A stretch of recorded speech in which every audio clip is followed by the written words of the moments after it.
Don't let YouTube decide what information you get. That's your choice. YouTube is deleting our videos and cuts you off from a source of honest reporting. Make sure you don't lose access to NTD's news content, and take a quick moment to subscribe to our newsletter so no matter what happens here, you'll keep your access to a trustworthy news source. Attorney General Merrick Garland is defending his memo on threats against school boards. He pushes back against senators questioning him at a hearing, saying the memo does not target parents. NTD's Allison Lee has more on the Senate hearing. Will come to order. Attorney General Merrick Garland again under scrutiny over the memo he wrote calling on his department to look into the rise in threats against school board officials. The National School Boards Association, or NSBA, recently apologized for their letter that led to the Justice Department memo. Senators on the Judiciary Committee ask whether Garland plans to revoke his memo.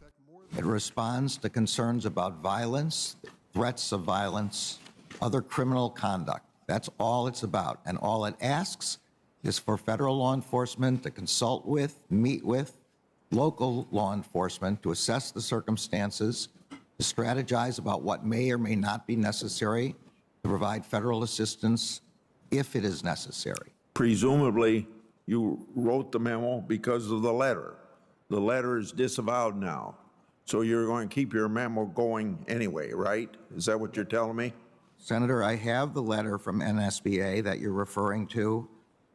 It apologizes for language in the letter, but it continues its concern about the safety of school officials and school staff. The language in the letter that they disavow is language was never included in my memo. Rather than revoking the memo, the Attorney General states his department is concerned about all kinds of threats from both the right and the left. You have a lot of violence to go after. Are parents at school boards one of the top 3 concerns you face right now? This memorandum is not about parents at school boards. It doesn't matter whether they're parents or anyone else. It has to do with threats against public school teachers, public school officials. It is not political. I'm against all those threats. I want to know what the data is. Well, I don't need data in order to assess. To respond to a political staffer's campaign out of the White House. The purpose of this memorandum is to get our law enforcement to assess the extent of the problem. And if there is no problem, if states and local law enforcement are capable of handling the problem, then there is no need for our involvement. This memo does not say to begin prosecuting anybody. Garland says he wrote the memo not only in the context of violence and threats against school board members. He says there's also a rising tide of threats against other public officials, such as judges, prosecutors, and election officials. Senator Chuck Grassley says the memo has a chilling effect on speech, and Senator Josh Hawley is asking Garland to resign over it. Allison Lee, NTD News. And a group of parents protested at the National School Boards Association headquarters. They're responding to being called domestic terrorists for speaking up at local school board meetings and disagreeing with what's going on in schools, such as critical race theory and controversial sex education. NTD's Melina Weiskup reports from Virginia. I'm here in Alexandria, Virginia, right outside of the National School Board Association headquarters, where a group of parents just gathered to respond to the federal government's efforts to crack down on parents who are trying to get more involved in what their kids are learning in the classroom. Now, these moms' message is simple. They refuse to co-parent with the federal government. You have poked Mama Bear. The lionesses are awake, and this is a movement like you've never seen because we're fighting for our kids. It all started with a letter from the National School Boards Association calling on the Biden administration to send several federal law enforcement agencies to assess and stop what they called threats and acts of violence from certain parents, or what they referred to as domestic terrorists. Because of the mere fact that parents are simply standing up for their children, simply speaking up peacefully in using their First Amendment rights. But let's be clear, if there were be an altercation in these school board meetings, there's the local police. You work with your community. You don't get the FBI involved in what would be a school board meeting. In their letter, the association cited a few examples to justify their need for federal involvement. For example, an Illinois man was arrested for disorderly conduct at a school board meeting. But a Rhode Island mom tells us she was targeted by her school board for simply asking questions. And when I did submit public records requests, my own school board turned around and publicly threatened to sue me for submitting what they thought were too many public records requests. I was just starting out by participating in education because my daughter was just entering kindergarten, and they sent a very clear message to me that if you ask too many questions and you take up too much of our time and you threaten our political agenda, we will come after you. So why did she and these other moms start asking questions? Well, they're concerned that their children are being fed material that's harmful to their spiritual and mental well-being, such as vulgar sex education. So you are tapping into a child's being on so many levels, and I believe very strongly can set children up for being susceptible to sexual abuse, and also even sexual addiction. Teaching and exposing children to pedophilia that are explicitly explaining rape and incest, these things should not be taught to children at all. Then there's critical race theory, which is technically not taught as official material in K-12 schools, but these parents say it's deceptively woven into the lessons. And she divided them into two groups and told the white kids and the privileged kids, you guys are the oppressors, and the other kids, you guys are the oppressed. And that is in a science class. So we reject Marxism and communism. And this former California public school teacher pinpoints exactly how the communist playbook has played out in America. The communists have these 45 goals that were read into our congressional record in 1963. Get control of the schools. Use them as transmission belts for socialism and current communist propaganda. And number 41, the most disgusting of all, emphasize the need to raise children away from the negative influence of parents. Goal number 25, break down cultural standards of morality. Thus, comprehensive sexuality education and all the other pornography they're bringing into our schools. So this is a battle between good and evil, and we're on the side of good. And what's going on in our schools is evil. So it's a righteous fight because we're fighting against evil. Now she and other parents across the country are continuing to stand up for their kids. Reporting in Virginia, Melina Weiskup, NTD News. Local health authorities in California shut down a second In-N-Out burger for not checking dine-in customers for their vaccination status. NTD's Jason Blair has the details. On Tuesday, another California In-N-Out burger was closed for violating COVID health orders by not checking the vaccine status of dine-in customers. This news comes about 2 weeks after the one here behind me in San Francisco was closed for the same violation.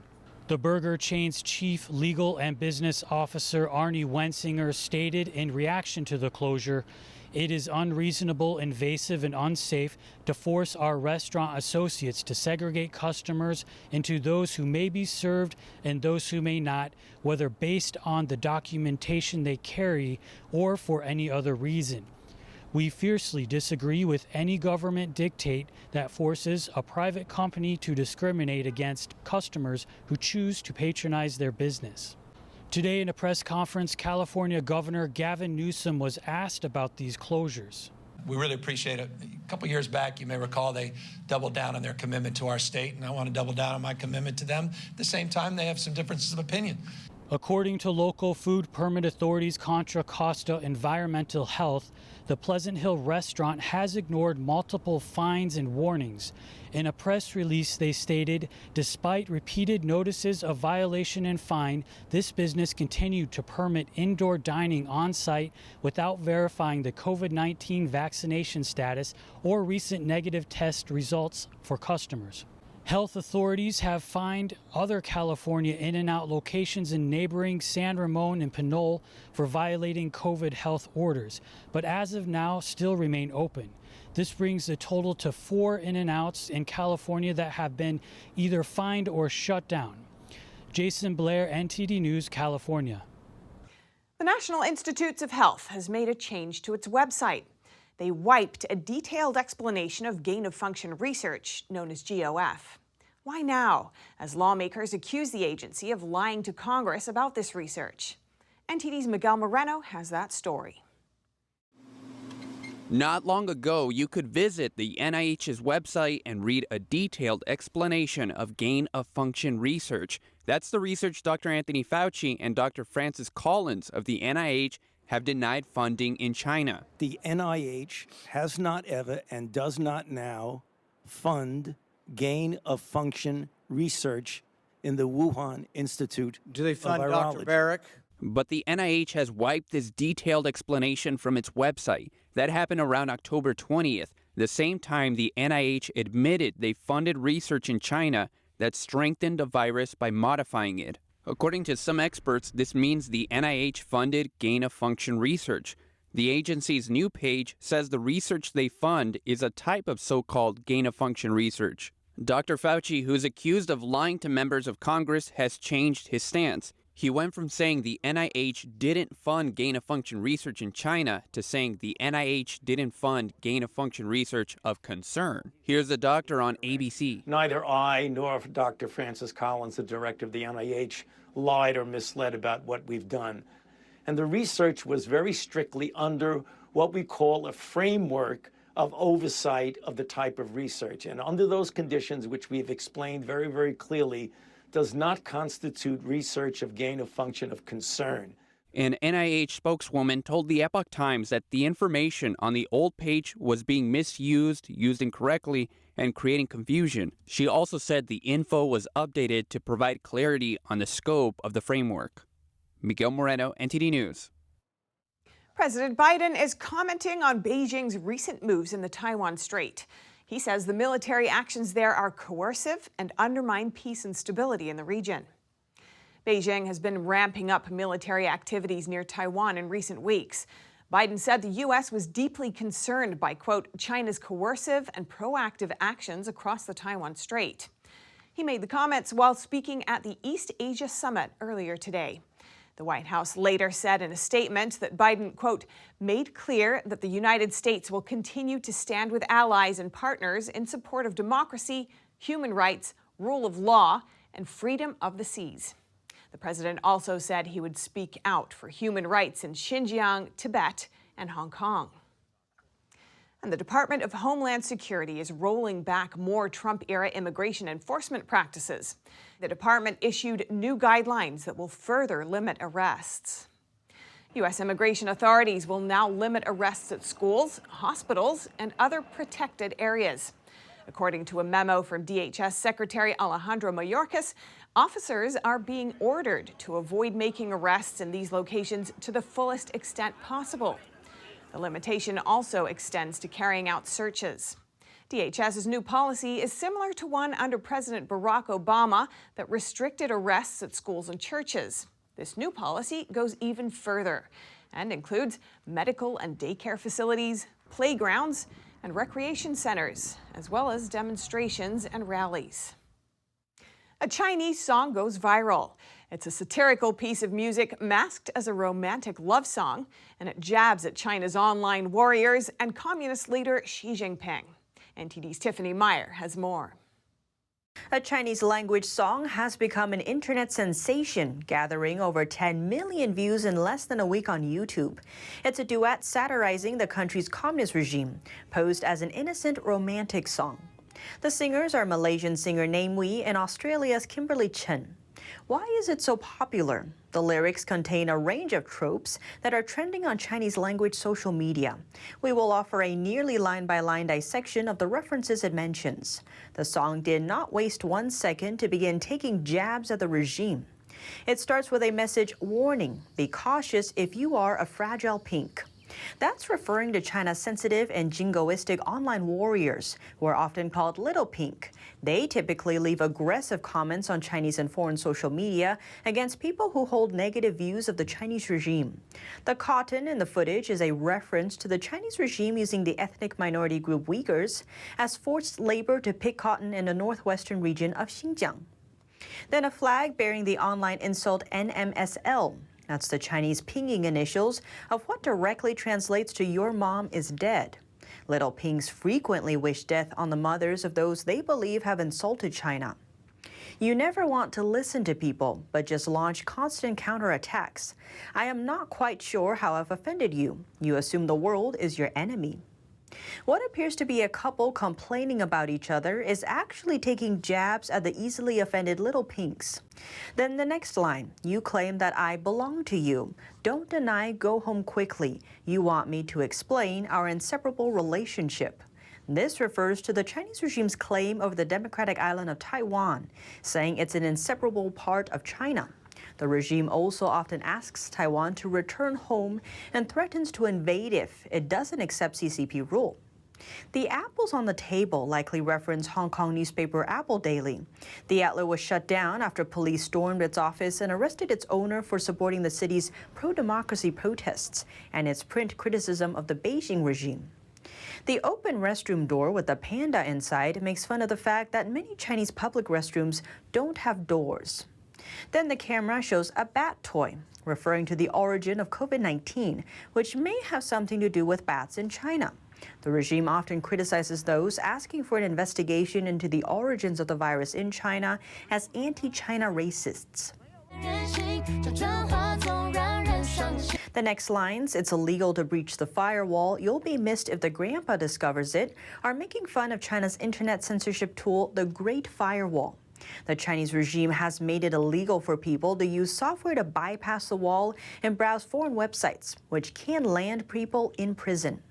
Someone will be missed is a phrase Chinese netizens often say to people who have irritated the CCP and therefore might be in imminent trouble. The meme comes from Communist leader Xi Jinping's 2017 New Year's speech, referring to Chinese soldiers who died for the regime. Xi's speech footage has been made into GIFs and spread on the internet. Carrying cotton and collecting his favorite honey, Common Prosperity, worked hard combat poverty, and the Leek farm received 1,000 yuan salary. I'm so happy. Common prosperity is a phrase Xi Jinping promotes to guide his crackdown on different sectors and force big corporations to donate their wealth to the regime. Ordinary Chinese people often refer to themselves as leeks. That's to imply they are just faceless vegetables waiting to be harvested by the regime or the rich and powerful. The 1,000 yuan refers to China's 600 million people with a monthly income of 1,000 yuan, which equals $140. The meager number was revealed by Chinese Premier Li Keqiang last year. It's seen as ironic in the face of the regime's frequent claims about how great their economy is. Censor all sensitive terms, otherwise I'll be sent for re-education and farm hammy melon. Swallow the apple, cut off pineapples. Hammy melons are a type of famous fruit from Xinjiang. Re-education refers to Xinjiang's so-called re-education camps, which are actually concentration camps where the regime persecutes ethnic minorities. Apple is again referring to the regime's suppression of press freedom by shutting down Apple Daily, while pineapple refers to Beijing banning Taiwanese pineapple imports as a way to politically pressure Taiwan. Stop stealing from the world, you want me to bow, I can't do that. This refers to China stealing intellectual property from other countries, and the second line simply expresses that the rest of the world doesn't want to succumb to the CCP. Weibo accounts for both singers were blocked in China soon after the song was released, but their video has gone viral in regions outside of China, including Taiwan, Hong Kong, Malaysia, and Singapore. Namewee said on his Facebook page that he had made no mention of China in the entire song, quote, yet you think every word and phrase is an insult directed at you. And Beijing intervening in 2 German universities. The presentation of a book on Xi Jinping was canceled by Beijing-backed Confucius institutes. As a result, one of the German universities is now considering ending its cooperation with the Confucius Institute. NTD's David English brings us more. 2 Confucius institutes in Germany suddenly cancelled the presentation of a biography on China's head of state. The publisher says this was due to pressure from Beijing. Xi Jinping can no longer be talked about as a normal person. He is now supposed to be untouchable and unspeakable. According to the publisher, Pieper, that's how an employee of one Confucius Institute explained the decision. The employee said they had received pressure from the very top. The presentation of the book, Xi Jinping, the most powerful man in the world, was scheduled at the institutes based at the universities of Duisburg-Essen and Hanover at the same time. In response, Leibniz University in Hanover, in a statement, called the cancellation unacceptable, disconcerting and incomprehensible. It is now considering ending its cooperation with the institute.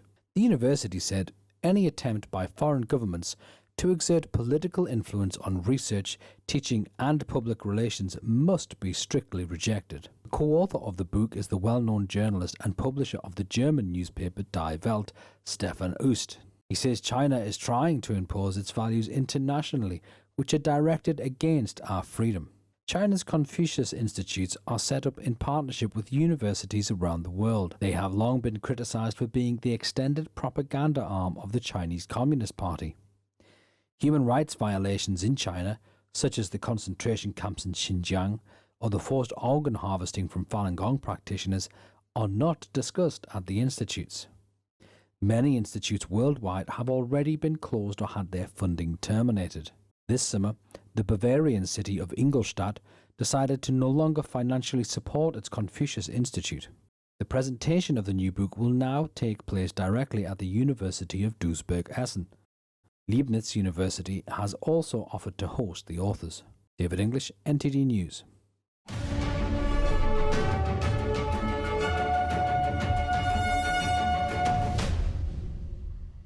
Thanks for watching us on YouTube. Don't forget to catch all of our programs on TV. NTD Evening News is on every weekday at 6:30 p.m. Find your local NTD channel at ntd.com/TV.